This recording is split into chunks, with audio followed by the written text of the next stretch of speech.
m'appelle Corentin Bonneau, je suis conseiller énergie pour 7 organismes gestionnaires dans le Maine-et-Loire. Mon périmètre c'est 43 sites, mais j'en accompagne véritablement 13 depuis mon arrivée.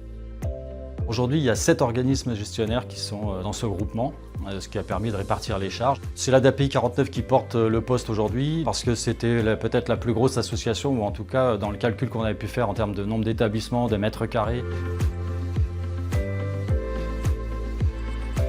La SEA a pris conscience de son patrimoine immobilier il y a quelques années et a rédigé en 2019 un schéma directeur du patrimoine. Et lors de la réactualisation de ce schéma, en 2023, on a voulu aller plus loin et interroger nos consommations d'énergie.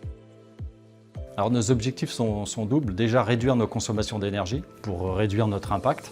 Et puis après, il y a la partie économique aussi. Moins on va dépenser en énergie, plus on aura des budgets pour accompagner les personnes.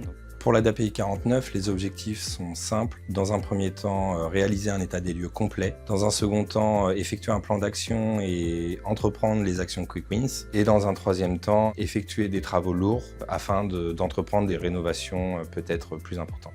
On a participé à une réunion organisée par le dispositif ETE de la MAPES qui s'intitulait « Un conseiller énergie et pourquoi pas vous ». À la fin de cette rencontre, on nous a sollicité pour savoir si on était partant pour travailler avec d'autres organismes gestionnaires dans le but de recruter ensemble un conseiller énergie.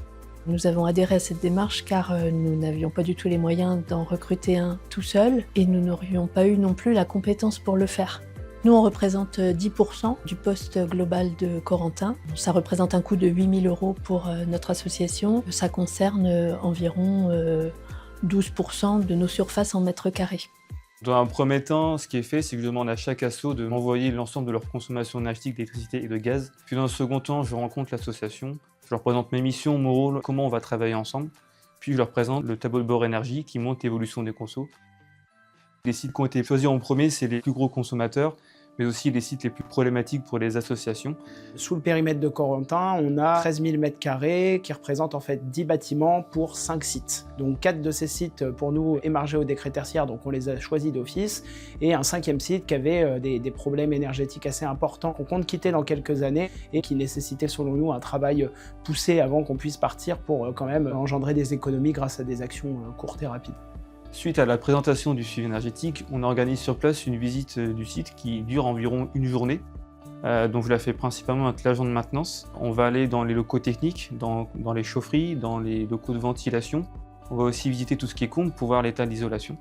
Et suite à ça, après avoir passé un certain temps à relever notamment tous les paramètres de régulation, je fais une visite un peu plus globale où je me balade dans le bâtiment. Je regarde comment vit le bâtiment, comment les gens l'utilisent.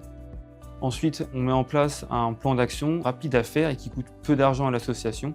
Une rapide étude de nos puissances et de l'utilisation qu'on avait de l'énergie, il nous fait économiser 4 000 € par an en envoyant un mail. Donc ça, c'est assez extraordinaire. La deuxième chose, c'est le paramétrage des systèmes de chauffage et donc l'analyse qu'il fait en venant sur site, en prenant des mesures et donc en disant que rapidement, il va nous faire diminuer de 15 à 20% de nos consommations juste en réglant le chauffage, quoi. La dernière des choses importantes que j'ai retenues, c'est l'optimisation de l'utilisation de l'eau chaude. C'est-à-dire qu'il y a des sites où on fait tourner des chaudières tout l'été pour se laver les mains. Ou alors on a un ballon d'eau chaude de 300 litres pour se laver les mains. Quand Corentin nous le dit, on est choqué, on se dit waouh, faut vraiment faire quelque chose. Pour autant, ça fait 10 ans que c'est là et qu'on n'a rien fait, quoi. À ce jour, Corentin a travaillé donc particulièrement sur le DIM, un IME scolaire.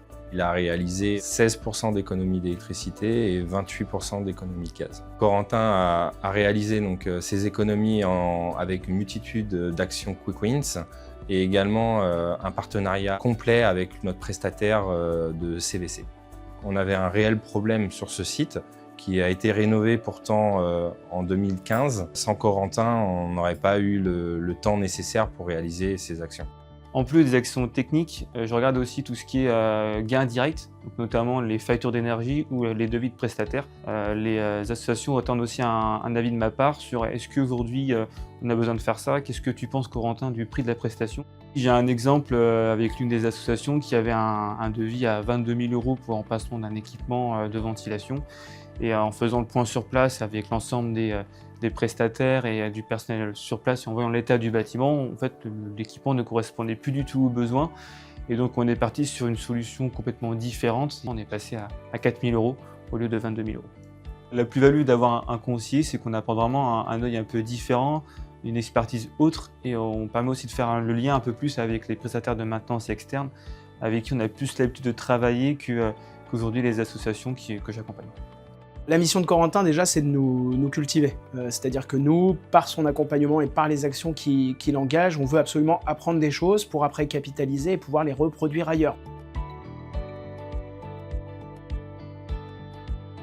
Alors le bilan à 6 mois, d'un point de vue démarche et dynamique, il est très positif. On l'a vu sur les établissements où Corentin a pu passer, ça enclenche des choses, une prise de conscience et des actions derrière. On est convaincu de l'intérêt de cette mission-là, de cette démarche-là, et on compte bien la pérenniser, quoi.